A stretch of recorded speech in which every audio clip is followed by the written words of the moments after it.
Concurso Sempre. Inteligência em concursos.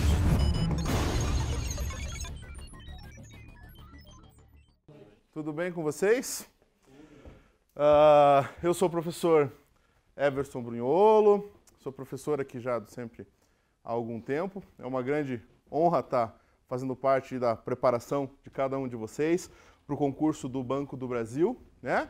E eu quero, antes de mais nada, parabenizá-los, ok? Porque vocês estão fazendo o certo. Vocês estão se preparando sem o edital abrir. É claro que é possível, né, ser aprovado quando um edital está aberto, mas concordemos que com menos tempo é bem mais difícil, certo? Então vocês estão fazendo certo, vocês estão se antecipando, estão se preparando desde já, o que não tenho dúvida nenhuma vai facilitar muito a vida de vocês para frente. Só para eu conhecer um pouquinho vocês, levanta a mão aí quem já fez concurso na área bancária para mim, por favor. Vamos lá, a maioria de vocês aí já fez. Fizeram caixa agora? Todo mundo? Certo. Bom, pegaram então aí uma banca um pouco mais difícil do que provavelmente nós teremos, pegaram a CESP, né? A banca CESP, uma prova que deu ali uma deslizada, algumas questões bem questionáveis, pelo que eu vi, um peso grande na nossa disciplina, que vai ser essa de hoje, atendimento, né? Vamos trabalhar também com técnicas em vendas, ok? Mas, por outro lado, a gente tem agora, provavelmente, que não saiu o edital, né? A gente vai ter Sesgran Rio. Provavelmente, a gente não tem como afirmar, porque vocês sabem que concurso é um negócio muito dinâmico, né? Aliás, quem é que imaginaria lá da época da Caixa Econômica que era a CESP? Naquele momento ninguém imaginava. E foi. Então a gente não pode também deixar de considerar outras hipóteses. O fato é que, como nós não temos um edital aberto, a gente tem que trabalhar com o quê? Com o último edital, né? Essa é a lógica das coisas. Até porque no que diz respeito a conteúdo não muda muito, né? Quem fez concursos anteriores da Caixa aí sabe que o conteúdo é basicamente o mesmo. O que muda às vezes é um item ou outro, o restante acaba permanecendo o mesmo. Então é dessa forma que a gente vai trabalhar, com base no último concurso do Banco do Brasil, o qual a organizadora foi a Banca Sesgran Rio, certo? Bom, eu sou administrador de empresas, eu sou especialista em marketing, sou especialista em gestão de pessoas também e trabalho com concursos aí há quase 9 anos. Então, a ideia é fazer aqui, ser de vocês um agente facilitador, realmente, no que diz respeito ao desenvolvimento, à preparação, né? É importante que a gente entenda isso, que nós não estamos formando aqui, nós estamos preparando, ou seja, o nosso objetivo aqui é um só, né? É a prova que vocês vão fazer daqui a um tempo do Banco do Brasil. Então a gente parte do pressuposto que vocês tenham aí uma base de informações em relação ao conteúdo de uma forma geral. E a gente tem, né, um determinado tempo, para estar desenvolvendo isso. Trouxe aqui o edital para a gente dar uma olhada, né? Vejam que aqui a gente tem a primeira diferença em relação, por exemplo, a outros conteúdos de atendimento de outros da área bancária, Banpará, ou até mesmo a Caixa Econômica, que no Banco do Brasil ele tem um atendimento, mas ele tem um atendimento focado em vendas, né? Já é uma diferença que a gente tem em relação ao outro, no que pese exista a matéria de técnicas em vendas também, mas mesmo assim ele quer um atendimento focado em vendas. E por que isso? Porque eles querem uma experiência, eles querem uma desenvoltura de vendedor, realmente, no que diz respeito ao atendimento, ao contato com o cliente final. É isso que eles esperam. E a prova, ela representa muito isso, né? A prova do Banco do Brasil, eu tive a oportunidade de preparar alguns alunos para a última prova que teve, que não foi da região do Sul, foi mais para o Sudeste, Centro-Oeste, a região ali que atingiu. Das, se não me engano, 9 ou 10 questões que tiveram, nós tivemos a felicidade de acertar 7 questões que a gente apresentou em sala de aula. Então, vale muito a pena a gente buscar. Por quê? Porque a gente sabe de algumas tendências, né, de que a Sesgran Rio acaba cobrando, seguindo a lógica aí. Mas olha só, então a gente tem lá o marketing, empresas de serviços, satisfação, valor, retenção de clientes, né? Ele busca realmente essa captação do cliente, a manutenção dele, a importância dentro da organização. Como que eu devo lidar com a concorrência? Aí ele fala da propaganda e promoção, venda, questão de telemarketing, você veja que é realmente direcionado para a questão da venda, como entre parênteses diz ali. E aí ele entra na questão da etiqueta empresarial, comportamento, aparência no que diz respeito aí ao processo interno de comercialização, bem como ao cuidado no atendimento pessoal telefônico. E por fim, ele traz a resolução 3849, do CMN, que é uma resolução que tem aparecido que também o Banco do Brasil costuma cobrar um pouco mais que outras instituições bancárias aí, certo? Aqui termina, né, o mesmo item aí. Muito bem. E aí, quando a gente fala em atendimento, a gente fala muito em marketing, né? O atendimento e a parte de venda fala muito em marketing. Aliás, já vi uma primeira dica para vocês aí que a Sesgran Rio cobrou, que a FCC cobrou também quando era Banco do Brasil, que é o quê? A questão da diferença entre venda e marketing. Tem diferença ou não? Venda e marketing? O que envolve o quê? Você sabe me dizer? Você de casa sabe dizer? O que é? O que vocês me dizem? Não? Veja só. Existe uma diferença assim. Alguns autores colocam a venda, o marketing, perdão, como um suporte da venda. Outros autores colocam a venda como um dos braços do marketing, certo? Para fins de concurso, para facilitar, que é o nosso objetivo, para facilitar o entendimento de vocês, o ideal é que nós entendamos o marketing como um todo, certo? E dentro do marketing, eu tenho, dentro de outras ferramentas aí, a venda, a publicidade, entre outros braços aí que vão envolver. Fica mais fácil a gente compreender dessa forma, ok? E aí eu posso dizer então, eu posso afirmar, por exemplo, que marketing é venda. Isso foi pergunta da Sesgran Rio e da CESP, da Sesgran Rio e da FCC. Posso afirmar isso ou não? Marketing é venda. Marketing também é venda. Então eu posso afirmar que marketing é venda. Agora eu não posso afirmar que marketing é somente venda. Entendem a diferença? Marketing não é só venda, marketing também é venda. Então eu posso afirmar que marketing é venda, no que pese não seja somente venda. A gente tem que tomar cuidado com essas pegadinhas. Por quê? Porque em atendimento, eles vão trabalhar com a gente de dois aspectos, gente, o atendimento. Eles vão trabalhar com o aspecto prático, ou seja, eles vão trazer situações do cotidiano e vão saber como é que vão perguntar como é que nós devemos reagir ou como é que nós deveríamos agir numa situação daquela, e outra situação teórica, né? Cobrar teoria, cobrar informações sobre embasamentos mercadológicos. E aí, para quem quiser um embasamento aí complementar, fora em relação ao material de apoio que vocês têm, eu sugiro sempre, né, o Kotler, certo? Philip Kotler, vamos marcar aqui o nome dele, porque esse é o cara que as bancas costumam cobrar cocó para os íntimos. O Kotler é o cara em relação a marketing, certo? Ele é a referência. Aliás, ele em provas já chega a ser citado, né? Ele, junto com o Chiavenato, eles chegam como é que se diz? A citar realmente o nome dele, de acordo com o Kotler, o que se entende de blá blá blá. É assim que funciona, tá? Então a gente tem que ficar de olho. Se alguém quiser complementar, a gente fica à vontade, né? Tem lá o livro de administração de marketing para utilizar. Agora, né, o suficiente tem no material de vocês, e todo ele é feito com o quê? Com base nas informações, com base no que o professor Philip Kotler traz para a gente. E aí a gente tem que tomar um pouco de cuidado. Eu estou tomando alguns minutos para a gente falar sobre isso pelo seguinte, gente. Porque quando a gente fala de marketing, a gente tem uma pesquisa, se vocês pesquisarem na internet, vocês vão ver que tem um conteúdo muito grande, né? Se falar em atendimento, tem um monte de coisa. Agora, o atendimento que se fala fora, ele está voltado para o mercado profissional, ele está voltado para a prática. E o edital, o concurso, o que ele quer da gente? Ele quer prática ou quer teoria? O que vocês me dizem? Ele quer a teoria, no que pese ele apresente situações práticas, mas ele quer a resposta com base na teoria. E a gente sabe que às vezes é aquela coisa assim, né? Tipo, tirar a carteira de habilitação, né? Uma coisa é dirigir para o Detran, outra coisa é dirigir no dia a dia, não é verdade? Então a gente tem que tomar cuidado com isso, né? Não necessariamente tudo que a gente vê aqui se aplica, né, no dia a dia das empresas, mas isso não importa, porque o nosso objetivo é o quê? É a prova do concurso. Então, da forma como a gente apresentar aqui é o que realmente vai incidir, o que deve incidir para vocês, beleza?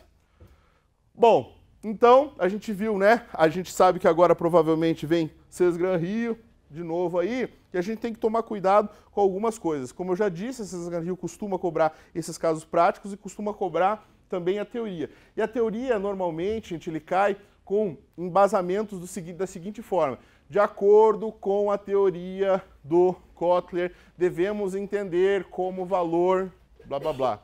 É assim que incide. Então a gente tem que tomar bastante cuidado, por isso que eu disse para vocês, principalmente com o português, com a língua portuguesa, tá? Na questão de interpretação mesmo, para não cair em pegadinha, né? Para não cair realmente pegadinha. A FCC gosta de cobrar mais pegadinha do que a Sesgran Rio, mas eu vi umas últimas provas do Sesgran Rio aí, que eles começaram a fazer esse tipo de coisa também, sabe? Começaram a pegar aí tirar uma informação, mudar lá uma palavra e mudar completamente o entendimento da frase. A gente tem que tomar um pouco de cuidado com isso aí também. Vamos lá? E aí, o que é, né, atendimento? O que é esse treco que a gente vai estudar aí nas próximas horas, na próxima aula? Gente, olha só, né, todo mundo já foi atendido e alguns de nós talvez já atendeu. Então todo mundo tem uma noção do que se trata atendimento, sim ou não? Tem uma noção? Alguém já foi atendido ou nunca foi atendido? Certamente já foi atendido de alguma forma, não é verdade? E alguns de nós podem até, inclusive, já ter trabalhado em atendente de alguma forma, então sabe o que se preza. A gente tem uma noção do que é importante e o que não é no atendimento, sim ou não? Temos uma noção, né? A gente sabe, por exemplo, que a gente tem que tratar bem o atendido ou quem está sendo atendido. Ou a gente pode tratar mal? Não, a gente não pode, no que pese na prática aconteça muito, mas a gente não deve fazer isso, né? Então, esse conhecimento de vocês, da prática, de saber a essência, de saber como eu devo tratar o meu cliente, o meu cidadão, no caso da gestão pública, é muito importante, por quê? Porque tem premissas básicas que todos nós sabemos e que é isso que se espera. O banco, quando vocês forem lá, né, funcionários do Banco do Brasil, eles esperam que você trate os clientes do Banco do Brasil bem. É isso que eles esperam. Eles esperam que você faça um bom atendimento, que você seja cortês, que você seja respeitoso, mas que ao mesmo tempo você respeite as normas e as diretrizes da instituição. Ou seja, todo mundo tem essa noção, todo mundo sabe do que se trata o atendimento. E o marketing, que faz esse embasamento teórico para vocês, eu trouxe uma definição aqui, ó. Fecha lá para nós, Felipe, olha lá, né? Uma definição do professor Kotler e o Keller, que é o ajudante dele, que é autor também no que diz respeito ao livro da administração de marketing. Veja lá, ó. Marketing é um processo social por meio do qual pessoas e grupos de pessoas obtêm aquilo de que necessitam e o que desejam com criação, oferta livre e negociação de produtos e serviços de valor com outros. Ou seja, né, ele está falando muito aqui do quê? De troca, certo? Ele está falando de troca de algo de valor. E aí esse valor, a gente tem que tomar um pouquinho de cuidado, porque a gente vai falar um pouco mais sobre isso posteriormente, mas o que tem valor para mim não necessariamente tem valor para você e vice-versa, sim ou não? É dessa forma, né? O que eu valorizo não necessariamente valorizam vocês. Então a gente tem que tomar um cuidado, que é dessa forma que ele fala, né? Oferta livre, negociação de produtos e serviços de valor. Ou seja, né? Ele não está mencionando aqui a questão do preço, que é algo importante que a gente tem que entender também. Só um adendo, antes que me perguntem, esses slides aqui vão estar à disposição para vocês, certo? Já está com o curso, já fica à disposição para vocês, além do material. Tem algumas informações que são aqui como complementares, mas a maioria absoluta está aí no material de cada um de vocês, ok? E aí, se tiver alguma dúvida, gente, no decorrer, por favor, né? Fiquem à vontade, a ideia é que a gente prepare realmente. Bom, vamos entrar então aí no nosso conteúdo que diz respeito ao marketing em si, a esse marketing nós já entendemos do que se trata. Gente, uma coisa que a Sesgran Rio gosta muito de cobrar, e a FCC também já cobrou, e principalmente serve como grande embasamento para entendimento de outros conceitos posteriores que nós vamos aprender. Portanto, eu peço especial atenção para vocês. E compreendam, gente, esse conteúdo aqui, Deus já me deu a oportunidade de estar preparando aí, eu tenho, né, ex-alunos na Caixa, ex-alunos do Banco do Brasil, no Banpará, ex-alunos no Bacen. Então, por que eu estou dizendo isso? Porque no nosso edital não tem lá ambiente e marketing, ok? Mas isso aqui é base para que a gente possa entender valor, para que a gente possa entender composição de produto, composição de serviço e assim por diante. Então é importante que nós entendamos do que se trata aqui para nós chegarmos no item do nosso edital. É o que a gente chama de conteúdo indireto, né? Tipo assim, não vão te cobrar multiplicação na prova de matemática, mas vão te cobrar um cálculo que inclui multiplicação. Logo, se você não souber multiplicação, você não sabe fazer, certo? É esse o entendimento que a gente tem que ter.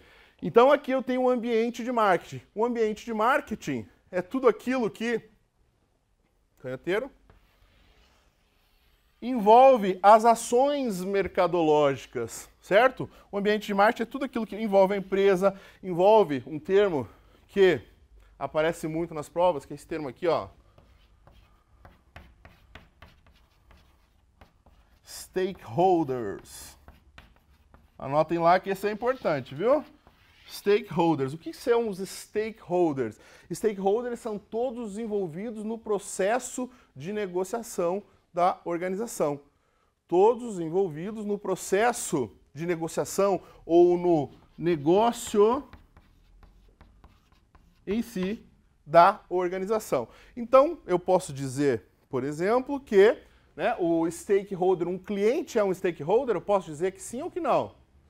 Sim, um cliente é um stakeholder. E o meu fornecedor, aquele que fornece a matéria para eu transformar num produto ou num serviço, ele é um stakeholder? Sim, ele também é um stakeholder. Que mais? E os meus parceiros organizacionais, aquelas empresas parceiras que me ajudam no desenvolvimento, um distribuidor, uma loja, são stakeholders? Também. São todos esses, né? Todos os envolvidos direto ou indiretamente são considerados como stakeholders. E os stakeholders, eles podem estar, Bacen, 2006, se não me engano, ó, eles podem estar tanto no macroambiente quanto no microambiente, né? E eu posso afirmar também que o ambiente em marketing, ele envolve, está dividido entre macroambiente e microambiente. Cuidado com isso, o ambiente em marketing, que é tudo aquilo que a gente já falou, ele tem essa divisão estrutural. É uma divisão entre macro e microambiente. Tudo bem até aqui, gente? Tranquilo? Muito rápido, como é que tá? Tá bem lá atrás? Mais ou menos? Se for muito rápido, às vezes eu disparo a falar aqui, vocês me falam, tá bom? Vocês me avisam aí. Vamos lá. Vamos falar primeiro do macroambiente. Veja só, eu disse para vocês que eu tenho aqui o ambiente em marketing, certo? O macroambiente, ele está aqui, ó, na parte externa. O macroambiente, ele está aqui, ó, na parte externa. É aqui onde se encontra o macroambiente. E eu posso dizer para vocês que o macroambiente é onde se encontram as chamadas variáveis incontroláveis. Variáveis que eu não tenho controle sobre elas, certo? Todas aquelas ações que acontecem na organização às quais elas têm que se adaptar, mas ela não tem controle, se encontram no macro ou micro? Macroambiente. Exemplo disso, né? Vivemos épocas eleitorais, certo? Temos uma eleição daqui uns dias. Gente, pode ganhar X ou pode ganhar Y, sim ou não? Se ganhar X, talvez manutenção em relação a algumas ações políticas e econômicas sejam mantidas. Se ganhar Y, pode mudar, concordam? Eu, empresa, tenho controle sobre isso? Não tenho controle sobre isso. Logo, é uma variável incontrolável. Portanto, ela se encontra onde? No macroambiente. São todas as variáveis as quais eu não tenho controle, certo? E aí, o macroambiente, o Philip Kotler, ele fez uma divisão, certo? Entre 6 estruturas. Ele subdividiu o macroambiente. Ele chamou as forças, aquilo que influencia, as chamadas forças, e fez uma divisão em 6 forças, que são as forças políticas legais, são as forças econômicas, são as forças sociais, forças tecnológicas, ambientais e culturais, que formam o famoso PESTAC. Para facilitar para vocês aí. PESTAC. Político, econômico, social, tecnológico, ambiental, cultural. São essas as 6 forças que são a subdivisão do macroambiente. Professor, eu vi na internet que são 8 forças, professor. O que eu falei para vocês? Nós vamos seguir quem? O Kotler. E o Kotler faz essa divisão entre 6 forças. De acordo com o Kotler, todas as demais outras subdivisões que existem são ramificações dessa aqui, tá? Eu estou falando isso para vocês por quê? Porque outros autores têm outras divisões, certo? Pode acontecer de vocês pesquisarem e acontecer isso. Isso está consciente, mas eu disse para vocês, as bancas costumam cobrar quem? Kotler. Então, essas 6 aqui são as principais. Exemplo de força política a gente acabou de dar. Exemplo de força econômica. Se eu aumentar o salário mínimo, influencia nas organizações, sim ou não? Sim ou não? Vocês têm que acordar. Voltem do mundo do Lost. E aí?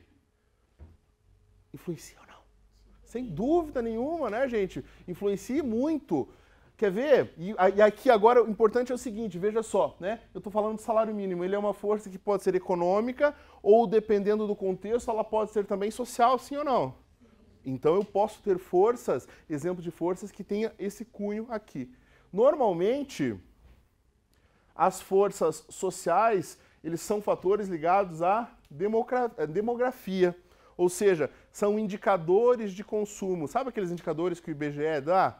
Do Instituto Brasileiro de Geografia e Estatística? Então, aqueles indicadores do tipo, agora saiu um relatório da ONU que vai ser adaptado aí para o IBGE, que é o quê? Que a fome, de acordo com os dados da ONU, a fome está erradicada no nosso país. Não existe mais ninguém com fome, segundo a ONU, né? Então, a gente pode falar que isso é o quê? É uma força social. Isso vai ter um impacto ambiental. E a grande sacada, e isso vocês não podem esquecer, que é o quê? Que no macroambiente as empresas não têm controle, as coisas acontecem e eu não tenho como controlar o que vai ocorrer ou não. O que eu posso fazer? Eu não tenho controle, mas eu posso me adaptar. Isso vocês precisam, né, se ligar, porque as empresas, as organizações de concursos costumam fazer pegadinha nesse sentido. Eu não tenho controle, mas eu posso o quê? Me adaptar à situação. Exemplo disso, né? A gente tem o IPI, que até um tempo atrás, Imposto sobre Produtos Industrializados, que até tempos atrás estava os veículos novos considerados populares e os eletrodomésticos de linha branca estavam isentos. Estão lembrados disso? Estavam isentos. Isso aqui representava na prática lá uma diferença, por exemplo, lá entre 6% e 8% mais ou menos do valor de um veículo. Então o valor, poxa, né? 8% de 30 mil é uma grana boa, sim ou não? É uma grana boa, então dava uma diferença grande. Para o mercado de carros novos foi muito bom. Agora, por exemplo, para o mercado de carros usados, quando aconteceu isso, foi péssimo. Ou seja, é uma força incontrolável que para um lado pode ser adequado e para outro não. O que a organização tem que fazer nesse sentido? Eu tenho que me adaptar. Alguma dúvida aqui? Tranquilo? Muito bem. Então nós temos como que chama mesmo as forças, a sigla das forças? Muito bom, o PESTAC. Vamos fazer um exercíciozinho disso aqui para a gente treinar? Fecha lá para nós, Felipe. Olha lá, ó. Macroambiente, mercadológico, esse aqui não está na apostila, tá? Para a gente trabalhar aqui junto em sala, ok? Fora os que vocês têm são outros. O macroambiente mercadológico subdividido em campos que facilitem a análise e entendimento do mercado em geral, além do seu público. Dentre as subdivisões, podemos mencionar... Qual a resposta? A, B, C, D ou E? Político, econômico, social, macro e micro, CRM, que é uma sigla de Consumer Relationship Management, que é relacionamento com o cliente, a gente vai falar sobre isso, publicidade e propaganda, não existem divisões ou marketing direto e indireto? B ou A? Muito bem, a resposta é a letra B de bola, né? Ele não está falando aqui do ambiente em marketing. Se fosse o ambiente em marketing, a resposta seria A. Mas ele está falando aqui do macroambiente. E o macroambiente tem uma divisão em 6, que nós falamos que é o PESTAC. Professor, mas não tem todas aqui. Não significa que está errado. Ele está mencionando algumas, certo? Ele está mencionando 3, faltam 3. Resposta correta, letra B de bola. Tudo bem? Seguimos. E aí, depois do macroambiente, na parte externa, por uma questão lógica, nós temos o microambiente, no ambiente interno. Se o macroambiente eu não tenho controle, se encontram as variáveis incontroláveis, logo, no microambiente se encontram as variáveis controláveis, aquelas as quais a organização tem controle, certo? Eu possuo controle sobre o que acontece no meu ambiente interno, no meu microambiente. E o microambiente, atenção agora, voltem do planeta Marte para a sala de aula, também chamado de composto de marketing ou mix de marketing. Nas provas aparecem mais esses 2 nomes aqui do que microambiente, no que pese sejam a mesma coisa. Sesgran Rio, FCC, IADES, um monte de banca aí, tá? De acordo com o composto de marketing, blá blá blá. Conforme o mix de marketing, blá blá blá. E também pode aparecer como 4Ps, os famosos 4Ps do marketing. Professor, eu vi no Google e o Google me disse que são 8Ps. Tem alguns autores que falam em 13Ps até, certo? Gente, veja só. São entendimentos teóricos distintos. Eu não posso dizer que esses caras estão errados. Não posso dizer isso.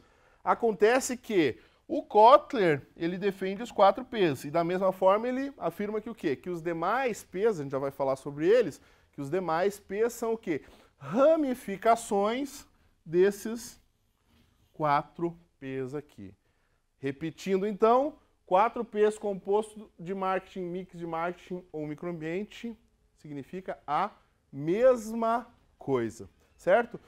Quais são os 4 ambientes, ou os 4Ps que nós vamos falar do Cocó, do Kotler? Quais são? Produto, preço, praça e promoção. São esses os 4Ps que formam o chamado microambiente ou composto microambiente. Gente, cuidado com isso aqui. Eu falei para vocês aqui, ó, em mix de marketing, certo? Mix de marketing é diferente de mix de produtos. Anotem isso, por favor. Mix de marketing é diferente de mix de produto, tá?